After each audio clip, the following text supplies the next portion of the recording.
Hello friend, this is your Ratan Singh. आज हम लोग क्या करने वाले पता है? सबसे पहले चैनल सब्सक्राइब करने वाले, ऑब्वियसली हेयर कलर करने वाले, और मेरे साथ मेरे फ्रेंड जिशान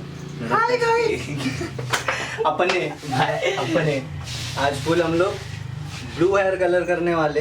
धीरे धीरे वीडियो देखना, आगे सब चलता रहेगा, फन मस्ती। और हेटर्स, बाप रे बाप, जैसे जैसे फेमस होते जा रहे हैं हेटर्स की तादाद बढ़ते जा रही है। को कुछ बोलना है? बहुत ज्यादा।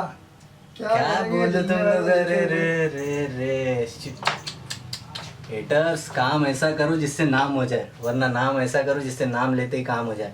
वैसे by the way, do what you want to do man, I really don't care. चलो राइट, चलो अपना बाकी का काम धाम शुरू करते, देखते रहो।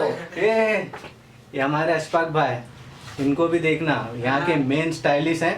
इन्होंने ही मेरा हेयर प्लेटिनम हेयर कलर किया था, जो कि इंडिया में बहुत कम जगह होता है, नॉर्मल हर कोई नहीं कर पाता वो कलर।